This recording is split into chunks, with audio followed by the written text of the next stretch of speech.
My name is Michelle, and to those of you who have just joined us, I would like to extend a warm welcome to you all on behalf of Sarmaya. I would now like to introduce our second speaker for the evening. Dr. Radhika Singha taught modern history at JNU and is now visiting professor in the Department of History and Archaeology at Shiv Nadar University, Greater Noida.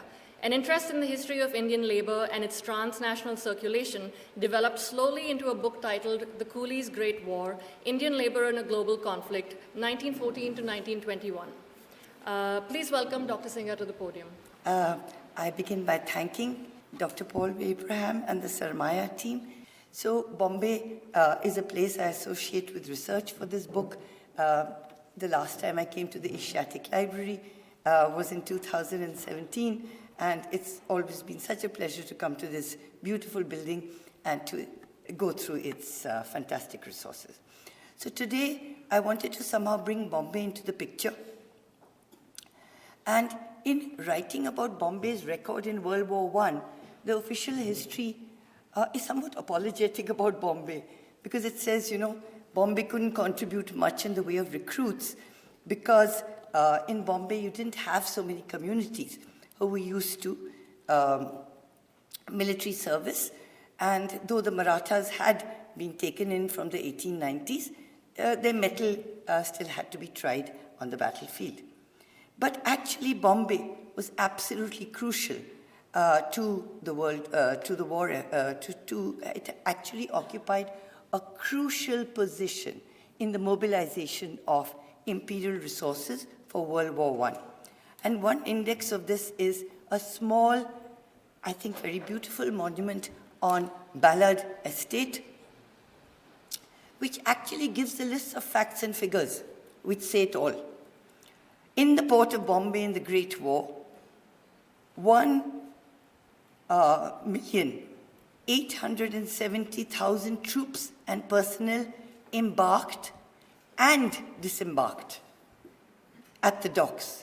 3,046 transport and hospital ships were dealt with at the docks.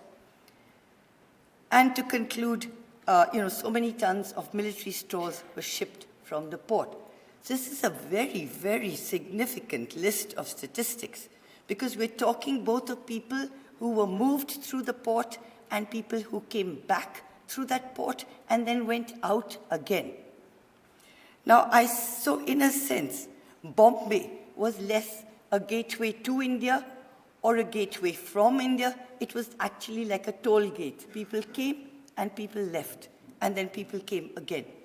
And particularly prominent among those who came and went were the non-combatants, also known as followers, who were a dizzyingly diverse group of people. And one reason why they both came and went, went and came and went again to the war was that non-combatants very often insisted on fixed and limited terms of work in contrast to soldiers who had soldiers and the regular followers, the regular non-combatants who had to accept duration of war contracts. That is, in war, they had to stay with the army so long as the war lasted. Now, if we look at the pattern of India's manpower contribution to the war, we find that it is France, it is the battlefields of the France, Neuve-Chapelle, etc., which excited Indian interest then and now. But in fact, the largest number of Indian combatants and non-combatants went to the three Ottoman vilayats of Basra, Mosul, and Baghdad, currently known as Iraq. The British in World War I liked to use the word Mesopotamia for it, emphasizing the biblical associations. So in a sense, about 3.5 lakh combatants and non-combatants circulated through Bombay to Basra, onwards to Baghdad and Mosul in World War I, of whom just over half were in fact, 6.75 lakhs went to Mesopotamia, of whom just over half, 3.48 lakhs, were non-combatants. So in effect, World War I witnessed the first major influx of Indian labor to the Persian Gulf. What were the political and logistical issues which shaped their exit? And what were the political and logistical issues which shaped the nature and timing of their return? And I want to suggest that it is Bombay, with its culture of newspapers, its civic culture, its political culture, which in a sense assessed these developments very, very carefully and acutely. Now, if we look, just to quickly go over the Bombay's labor contribution, it looks very modest. Combatants, 41,272, non-combatants around 30,000. Now, among the non-combatants were the 11th Bombay Jail Labor Corps, mostly from Bombay jails. Of course, Bombay being so much of labor diaspora in Bombay, some of those people were not from Bombay, they were from outside, right? But this labor diaspora was very important for recruitment for the army. For example, the labor diaspora from Kashmir and from the northwestern frontier province allowed the British to step up the recruitment of sailors and coal stokers, etc., from Bombay in World War I. Now, another reason why there wasn't so much recruitment from Bombay was, we must remember that in India, recruitment for the army always had to be weighed against other objectives which were equally important for an empire at war. You had to keep up the transport infrastructure. You had to keep up the labor, Indian labor, which was in ports, which was running the port infrastructure, which was on coastal steamships and steamships all around the Indian Ocean, including the Bay of Bengal. You had to have Indian labor on fields and in factories pumping out the material and goods that you needed for the war. British businessmen constantly kept pointing out that all these were of national importance, and therefore you should not create a panic in labor. You should not create a panic in labor in Bombay which would disrupt transport infrastructures and disrupt the flow of material goods and export surpluses for Britain during the war. So, in fact, the Bombay Chamber of Commerce sort of lobbied to ensure that you didn't have a Bombay labor corps which was sent to Mesopotamia, and to France they allowed only a very small draft which the British referred to very condescendingly as made up of Jews, Parsis, and low-caste Hindus from Bombay. They did not form their own corps. They were part of a corps which came from the northwest frontier province. Now, because I'm here in Bombay, I just want to talk about the way in which the war filtered into Bombay. So one of the ways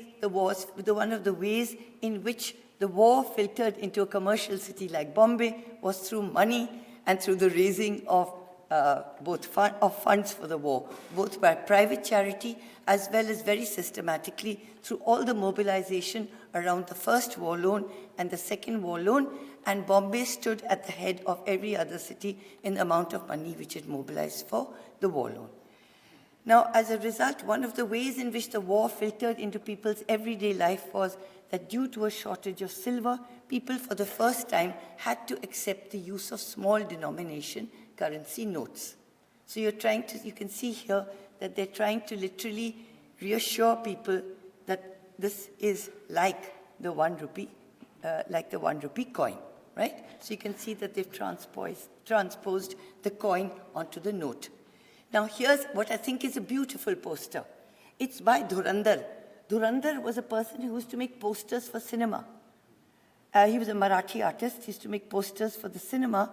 And this is a poster he made for the war loan. I think it's a wonderful poster because it shows the goddess Mumbai. And she's pointing to the call for duty. And all around her, you can see the myriad commercial classes of Bombay, all responding to Bombay's call to subscribe to the war loan, right? Here you have a more comical figure, the figure of the Gujarati Banya, and a Gujarati poster printed in the Hindi Punch. And he's saying, how can I keep this money safe? I speculated, I suffered. Let's go to the war loan office. invest your money in war bonds. So here's another kind of poster to encourage people to subscribe for the war loan. Bombay also was, the Bombay Turf Club was also allowed to run a lottery to raise money for the war, and glittering prizes were offered. The prizes were really extraordinary. And actually, lotteries were criminal, but they were allowed, they were given an official waiver from criminal prosecution. And when the day came for the lottery, huge crowds were gathered around the town hall. There was an atmosphere of suspense and anticipation. And then they were told that the draw had been suspended. Who was responsible for suspending the draw? Sir Dorabji Jamsetji Tata, because he had asked his agent to get a ticket of a particular number. Somebody else had got a particular number. Jamsetji Tata said that number was his. That person said that number was his. Until they sorted it out, Jamsetji Tata didn't went to court. He had a civil suit. Anybody wants to go to Kanoon.org, you can find the suit there in the records. He lost the suit. The other person got that lottery number. And of course, there were many other ways in which the war filtered into Bombay, but the most deadly way the war filtered into Bombay was a result of the entry of influenza into the city, which was known as Bombay fever, because you could literally locate the point in which a troop ship came into Bombay. 8 policemen fell down dead, and thereafter the second virulent wave of influenza, which came in Bombay in about August, September, ravaged the population of Bombay. The urban death rate for Bombay was in 1918 was 9.5%. The death rate for poor low-caste Hindus who were mill workers, etc., was 16.5 or something like that. Okay, double that.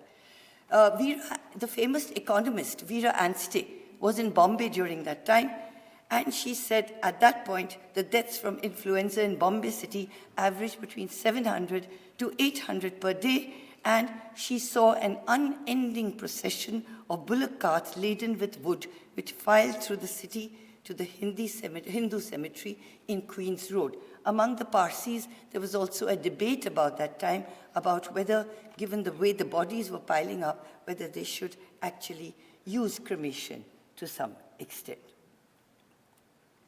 Now, these are the figures for the numbers sent overseas. Now, let's look at this map. So you can see that, and you can kind of make out the route from, unfortunately, for some reason, the map I've chosen doesn't have Bombay in it. But let's look, which is, sorry about that. But it is there, is it? Okay, it's not there on that. But you can see that from Bombay, you would take a steamer, you would move up the, you would move up into the Persian Gulf. I just wanted to show you another map. This is a closer map of the war theater. And you can see that, the oil works at Abadan and Mohammara on the Karan River are just opposite Basra. So you can see how important Basra was to the protection of the British oil installations in Iran, Persia. So what we see is that World War I witnessed the energy transition. Coal required a lot of labor. A lot of labor meant strikes. Coal also required more bulk and weight than oil. In 1912, Winston Churchill was far-sighted enough to shift the British Navy to oil. Britain bought a 51% stake in the Anglo-Persian Oil Company at Abadan. Already here in Abadan, you had about 174 Indians who had come over from the Burma Shell oil works in Burma. Now, therefore, by the end of the war, oil imperialism was on the stage. There were a number of reasons why oil was therefore one, but not all of the reasons why the Indian Expeditionary Force therefore sailed into the Persian Gulf between the 1st and the 5th of November 1915. Now, one reason was that it is sub-imperial drives from India operating over a very long time, which shaped the nature of the deployment of the Indian army. And the Persian Gulf is very important to controlling routes from India and to India. And Henry Hardinge, the Viceroy of India, would often express the hope that the Basra Vilayat, that is southern Persia, could be absorbed into the Indian Empire, that Indian colonists in the form of Indian soldiers and Indian peasants could be settled there, and that they would turn it into, and that along with the irrigation works, with the expertise for irrigation works already available for empire, both in Punjab, my colleagues spoke about irrigation works in Punjab, but of course also irrigation works in Egypt, that with that, Basra could be turned into yet another granary of empire. So one of the lectures which Bombay school children would hear in 1917 was Mesopotamia has always had a special interest for India. Mesopotamia might be regarded as an outlying frontier of the British Empire. And the lecturer was advised that he could cite the president of the Mughals, he could cite the president of the Portuguese. In war propaganda, Britain was also able to draw upon the Nawab of Awadh, that is UP's very long-standing connection with the holy cities of Najaf and Karbala. Down till this day, the Indian consulate distributes charity in Najaf and Karbala, which was set up by the Nawab of Awadh in the mid-19th century. Okay. Now, in the beginning, the British Army had the 6th Division of the Indian Army had moved very rapidly up from Basra towards Baghdad.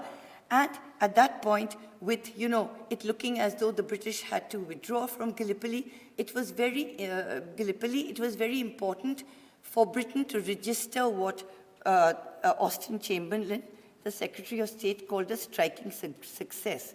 So there was pressure on the 6th Division to move up rapidly to Baghdad, though they had long outrun their logistical capacities. What we must remember was that what you had was an industrial war requiring heavy armaments in a country which did not have any infrastructure at all. It was a country which depended upon riverborne traffic. Everything had to be brought to Basra for the war, including wood, fuel, including cement, even including stone. So if Basra had no port infrastructure, it had no railways. In monsoons, the land would get flooded. That flood was important because the dates of Basra and the Shatt al-Arab, they supplied the world. They didn't need these big steamers. They had the small dhows which kind of sailed in all weather, supplying the world with pearls via Bombay and with dates. Now you needed a different kind of infrastructure. You had to have an infrastructure for military occupation, an infrastructure for industrial war. So after the initial successes, when they reached a place called Ctesiphon, there were reverses. They had to retreat to a place called Kut ul Amara, where they stuck out a siege for 145 days and ultimately had to surrender to the Turkish army, which was a serious blow to British prestige. The Maratha light infantry was one of the soldiers who were holed up in the siege of Kut. And this is a picture of, whatever there was going around, the Indian soldiers got less of it than the British soldiers. The British army should have started slaughtering the cattle they had much earlier. Instead, they allowed the cattle to go on eating up the grain, which should have been distributed among Indian soldiers. So the Indian soldiers had a very, very high fatality rate in the siege.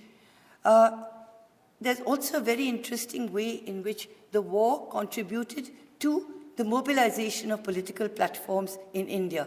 Because when they were asked to eat horseflesh, the Marathas refused. They said that nobody will marry us when we go back. So soldiers don't only think of wages, they also think about how they are going to reintegrate, the terms on which they're going to shape their return. The return has to be such that they can reintegrate themselves into community, and these young men had come in order to get the wherewithal to marry. And they said, if we eat horse meat and we go home, nobody will give their daughters to us. In this situation, who did the British approach? They approached Maulvis and Rajas and all that. The person they approached was Chhatrapati Shahuji, the Raja of Kolhapur, because he was beginning to be recognized as a leader of the formation of Marathas, which the Maratha regiment being composed of a variety of different peasant and shepherd castes. They said that they would eat the horse flesh if he said that they could. They said they would not accept anybody else's advice, and he wrote to them, he sent them a message and said, my dear Marathas, I'm anguished for you. I would come and see you if I could, but I'm not being allowed to. Please remember that there have been battles before where the important thing is to survive. Please eat. So then they ate, but it was too late. Their bodies were too malnourished, and they had a very, very high fatality rate. So here's a cartoon I thought you might enjoy. They said, this is an American cartoon. There's the British lion, which has taken quite a knocking, and the Russian bear is watching on happily as the British take a knocking in Kut. Now, to reconstruct this campaign under General Maude, you had to have logistics. You had to have a focus on logistics, logistics, logistics. And for this, you needed a huge labor supply from India, and you needed a huge labor supply from Egypt. Those were the two places which supplied labor for Mesopotamia. I think I have to move faster.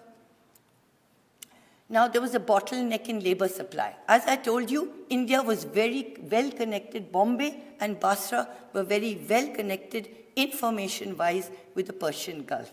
You had merchants, you had the dhow trade, that is not steamship, monsoon-driven dhow trade. You had the date exports, you had the pearl trade, which came via Bombay. So they knew everything which was going on the front. They knew what a horrible situation it was.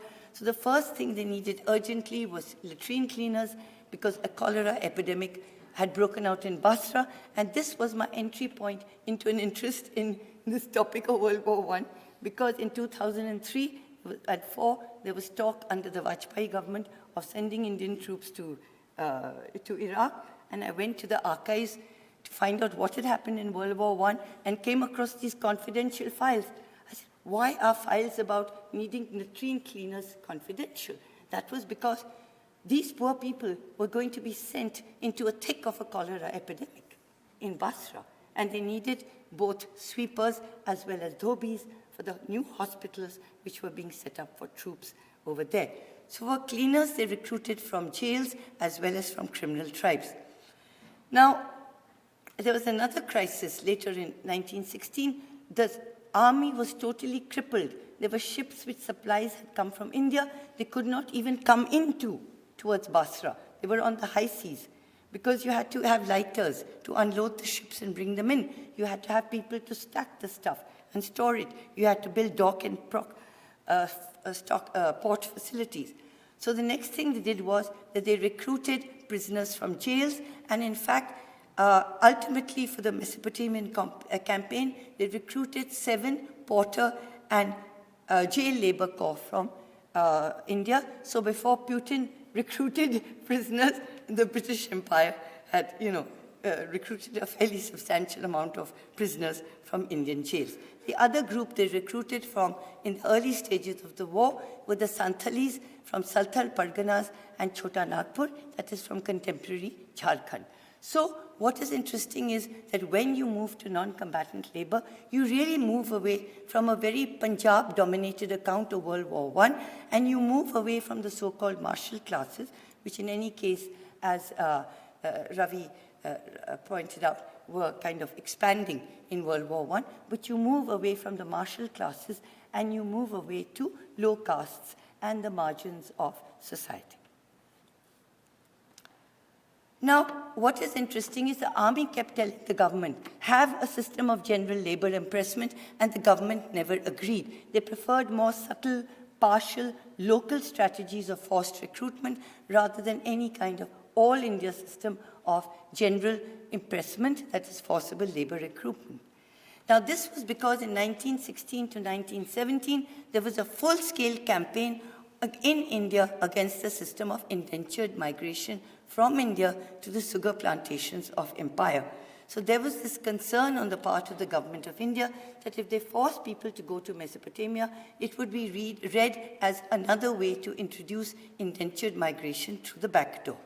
Interestingly, Bombay officials reminded people that during the plague epidemic of 1896 to 1908, the urban poor in Bombay had put up a very tough resistance to the forcible seizure of their person.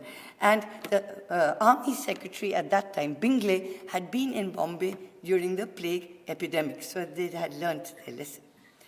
And as I told you, the major concern was that labor panics would lead to a disruption of the transport infrastructure. It would disrupt the production of export surpluses for Britain, and that British businessmen were only too happy to underline these changes. Here's a picture of convict laborers working on irrigation dams and channels in Mesopotamia. You can see it's so cold, they're huddled up in groups. Here's another picture of the 18th Indian Labour Corps in Mesopotamia making a road. Now I'll come to the end of the war because I have very little time now. So what we have to remember about this war is, and I was asked very presciently by one of the Sarmaya team, why I had kept my end date as 1921 rather than 1918, which is the armistice, 11th day of the 11th month. The 11th year, that is 11th November 1918. Now, if you look at the war from outside Europe, even if you move to the Russian front, and from the Russian front, if you keep moving eastwards, you would say that the war certainly did not end in 1918. It actually, for India, you can say that it got some respite from war only after the end of the Waziristan campaign in 1921. I'll come to that later. For Russia, probably the war came, war-like conditions came to an end only possibly in 1924. So we have to look at the end of the war as a very complex process, something which happened in fits and starts, which involved both mobilization, demobilization, and remobilization. And it required both micro interventions and major interventions to bring the war to an end. Because for every group or person who desires peace, there are people and groups who desire a continuation of war. Now, what we have to remember is that for men in the non-combatant ranks particularly, it was a very complex timeline. They entered the war at different phases, and because a lot of them had fixed duration contracts, they exited the war earlier, before, and after the armistice. Now, every entry and exit allowed them to renegotiate wages. But what we must remember is that even those who had fixed contracts often had to struggle to force the army to send them home. One, because their services continued to be badly needed.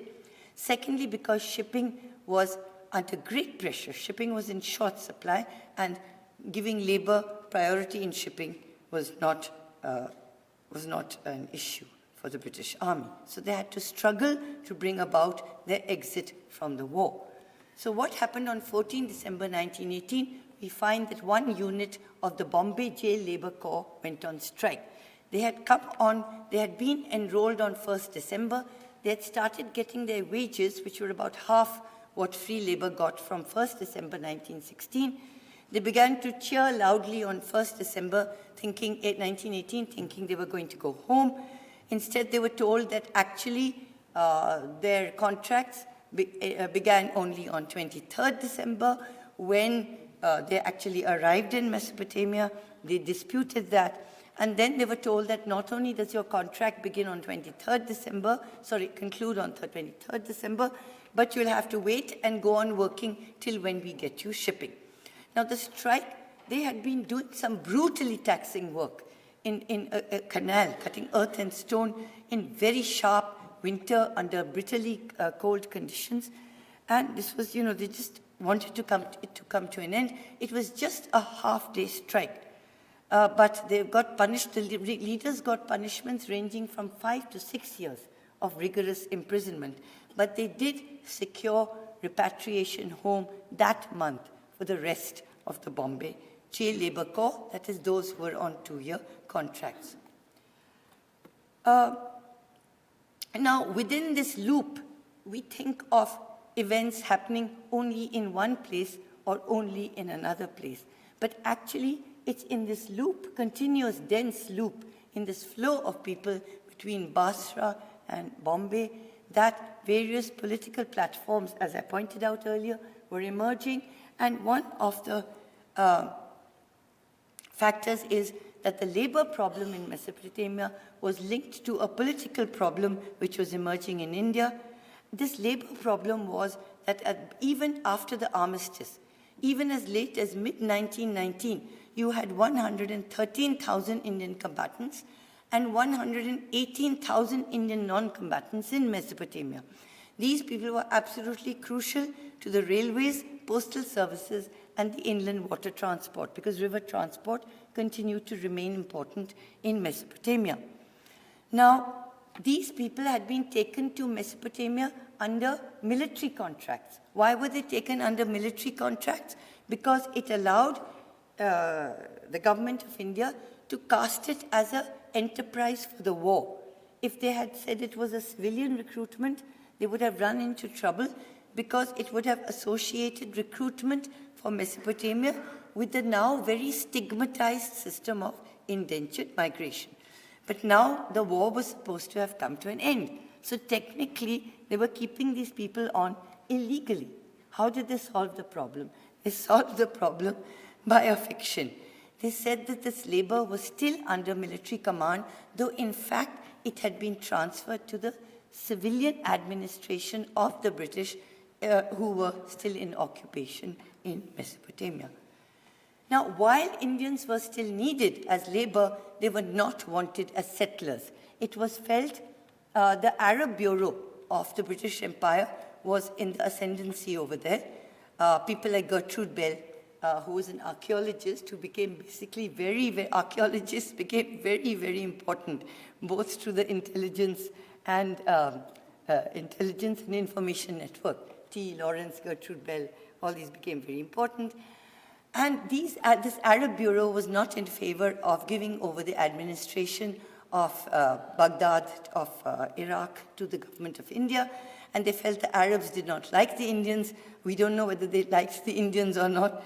They certainly didn't like the British because they had an uprising against the British in 1920 and 21. Now, while again Indian troops had to be rushed from India to crush the Arab uprising, first the Kurd uprising and then the Arab uprising in 1920 and 21.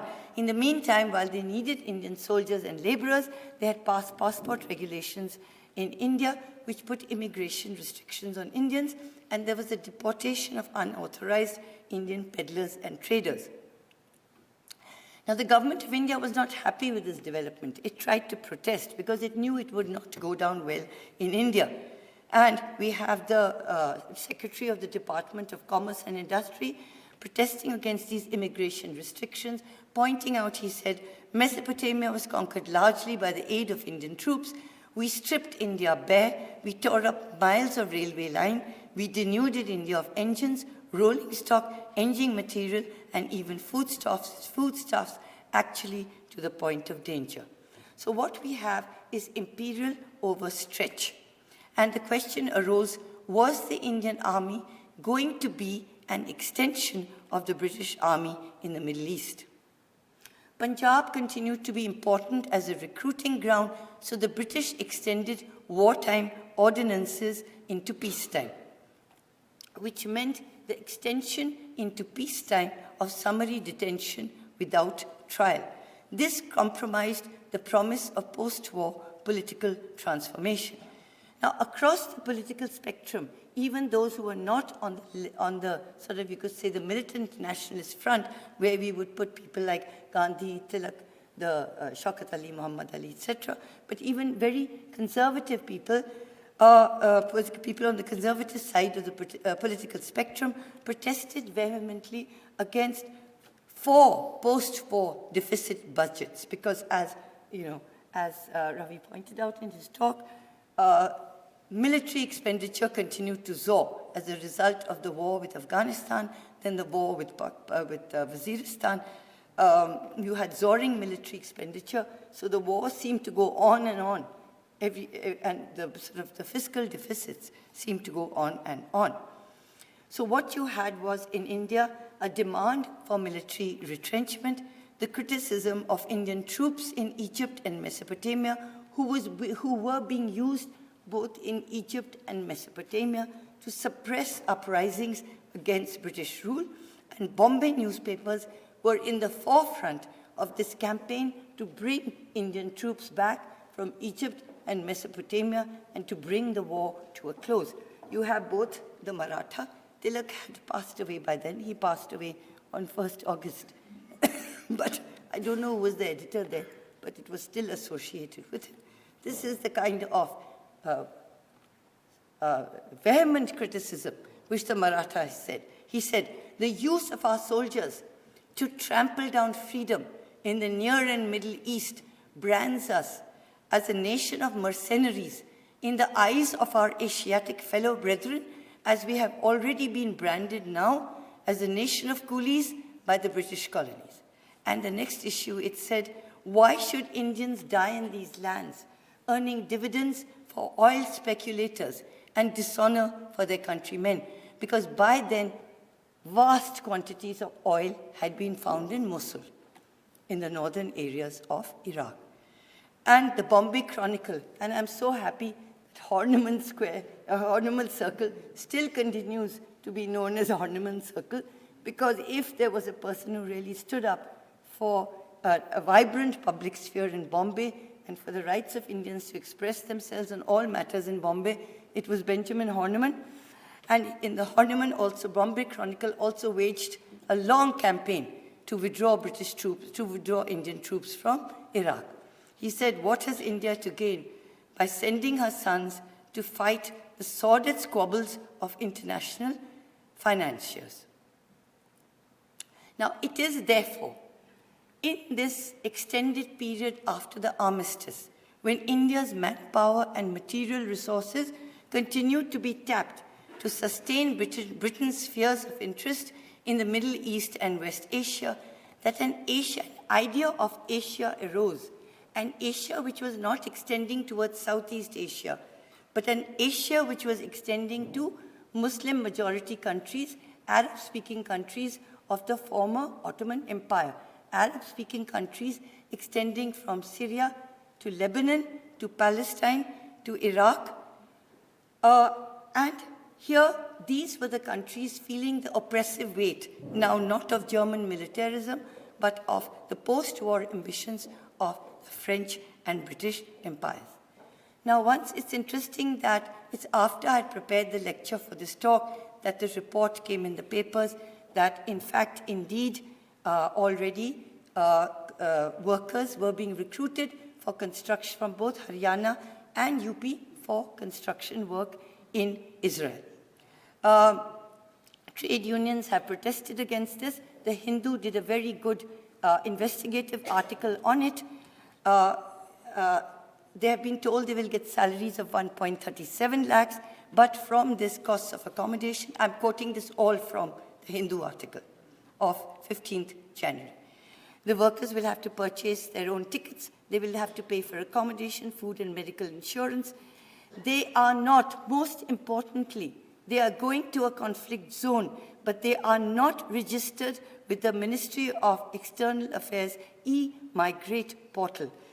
It is not, Israel has not been included as a part of the e-migrate system for conflict zones, which means that we do not know, nor do the workers know, nor do trade unions know what is going to happen if they are taken hostage, if they are killed in conflict, and on what terms are they going to receive their salaries?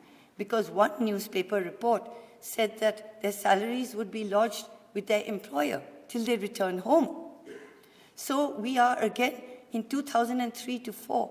there was massive public opinion against sending Indian troops to Iraq. This time, undoubtedly, employment is needed. I don't say that. And these are the states where employment figures are very high.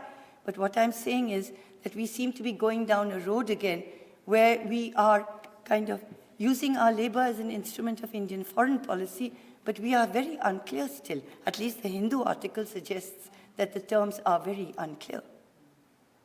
With that, I conclude my talk.